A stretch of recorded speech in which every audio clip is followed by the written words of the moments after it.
For more than 15 years, you've had, quite a rich biography. Speaking of live broadcasts, considering that you had a pretty extensive network of channels, in what year did you first get acquainted with this field? And what was the process of testing like for you? So, when did you feel that the live broadcast format, when launching your channels, was delivering noticeable results? I looked at my channel, and I have streams saved there from 2018. From December, it turns out. That was exactly when the trend of live streams started. So, let's put it this way. YouTube announced that it wanted to become the #1 platform for people who do live streams. And at that time, the main platform was Twitch. Twitch basically pushed the live streaming format forward. It was one of the first. And that's why this platform developed, because of esports, gaming. And YouTube wanted to grab that piece for itself, so it started adding live streaming features. I noticed this and realized that live streams perform better if it's a small channel. Before, the algorithm worked a bit differently, and big channels actually took all the traffic. And for small channels, it was really,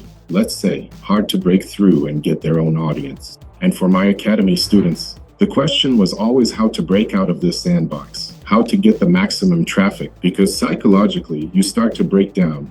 You keep working and working, but the results. YouTube acts as a filter. The platform can only keep the boldest and most persistent if you want to grow your channel. Yes, actually, for YouTubers, their biggest enemy is themselves. Because there's always a battle going on in their head. They'll look at other examples and say, they have it like this, but I don't, so I must be doing something wrong, or it's just not working out for me. But no one really knows the journey those people went through, the ones everyone looks up to now and tries to follow. In reality, they went through their own path too, and I saw that, and I realized I needed to experiment. I'll say it again. My channel is about kids content. My target audience is 3 to 5 years old, and I understand that none of the kids are going to watch my stream. Hi kids, here's my studio. Here's where we film the toys. This is where we write the script. That's not interesting. I got an idea. What if I stream the kind of content that viewers actually come to my channel for? Right now, viewers come to my channel for kids content, so we're going to give them kids content. And I had a friend with whom I shared the idea, told him that he had experience in programming, and I asked him to help out. We bought servers, bought the first things we needed, and we started writing code. At first, it was basically a makeshift system that took a really long time to do everything. In other words, if you wanted to have such a service, we could only deliver it to you in about a day. Now, over there, it all happens in just a minute. So, the idea of creating our own streaming platform for launching broadcasts was still a long way off back in 2017. In fact, at that time, there was no idea at all to create a streaming platform for the whole world. The idea was just to create a service for ourselves and for our students. That is, they were meant to give them a tool that could help bring their channels to success. We started running tests, and the results were just insane. I'll say that at that time, there was basically zero competition. We had a really good broadcast. One broadcast could bring in $5,000, even $7,000, sometimes in just a month. So, those were the kinds of results we had. And considering this was a kids topic, where there usually wasn't much hype, yeah, that's how it was. And it started to work out. Then we came up with the idea that this product could be automated somehow and offered to our students.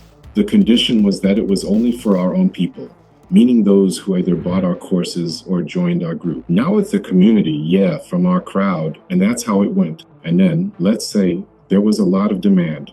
Many people came and told their friends about it, but they weren't with us. They didn't really need the course, because they were already YouTubers. We started thinking about maybe selling this product to others, but from the perspective of the platform itself, it was really hard to do because you'd have to build it for that purpose. It was right at this crucial stage and pivotal moment that I unfortunately parted ways with my good friend, the individual who was diligently helping me, and I then had to quickly and efficiently rebuild a completely different system entirely. So I went to my friend, my student, who was studying to be a programmer, and basically, in just 2 days, he did what it would have taken me half a year to do with someone else. It was a whole different level. He built the first platform. We really did automate some processes, and that's how we started the process of our first sales. And what was the actual goal of the product? Look, back then and even now, what Gyre does overall, basically, for most YouTubers, when we say live stream or just stream, they understand it as the talking head format. If your format doesn't fit the talking head style, they're afraid of it and don't get the traffic or the opportunities that streams can provide. I had exactly the same question. I saw that streams were getting great numbers, I saw that they could attract a lot of traffic. They could show up higher in search results than million subscriber channels at that time. That's it. And that's the first question. So instead of the talking head, we started providing the kind of content that. Secondly, even if the talking head format suits someone, you still have to organize everything. Now, in the 25th year, there are a lot of services and all that stuff. Back then, you had to use OBS or some other tools to get it done. You still need a good camera and, of course, a good microphone. You had to connect all of that, set it up technically. Now there are a million tutorials. Back then, there was nothing like that. And the most important thing is, you have to be able to talk for more than an hour. Let's say a stream is 45 minutes, an hour, or even longer. Then bloggers started doing challenges earlier, like streaming for 4 hours, 8 hours. They were doing that, yeah. You really have to be interesting and keep the viewer engaged, because when you make videos, you can cut out all your AHS, and failed takes. Do 200 takes if you want. But here you have to be just as you are. You have to be able to talk, to communicate. And not everyone is ready for that. Even if the format suits them, for some people it's just a complete block. And that's exactly the issue we solved.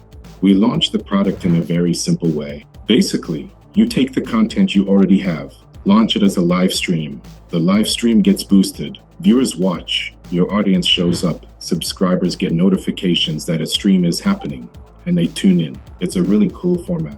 Cyclical streams work in almost every format, but they work best and get the most traction in entertainment formats, because entertainment by its nature always attracts more viewers anyway. So it just reflects the same metrics as in videos, only in streams it's much bigger and faster.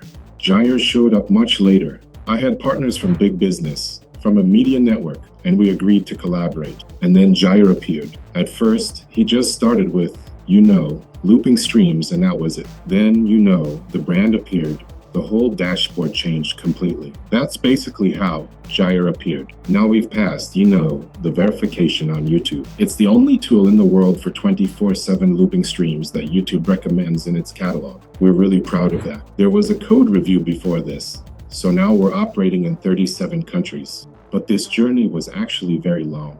It was a really long road, and a lot. You summed it up in a few minutes, and it all sounds so simple. Now you can just sit down, write your own code, and basically create an entire brand to launch a broadcast. But, any idea is born out of a problem. And in cases where you've personally experienced the problem of a lack of, as they say, entertainment content from live broadcasts, even though YouTube was actively promoting it. And if at that moment the idea for a platform was born for yourself, or any product, really, you first make it for yourself, because that way you can improve it as much as possible, as they say, polish every angle, and then scale it up, then that's really cool. And, I want to say from my own experience that a lot of bloggers, even those people who haven't worked with the YouTube format at all yet, think that a live stream is just when you grab your phone or, say, connect the camera, go straight to your YouTube channel, and start streaming right away. That you absolutely have to be on camera, showing something, telling something, even though, in reality, the trending topic on YouTube is actually faceless content. To be a YouTuber, you don't necessarily have to run only your personal channel. It can be faceless content. And if this topic is really that relevant, then using such a platform solves the main task of promoting a channel without showing your face and without directly connecting to YouTube. So, you can use such a cool service. What's Gyre? Gyre is the tool for launching continuous streams on YouTube. Learn more about Gyre in the following videos. See you there.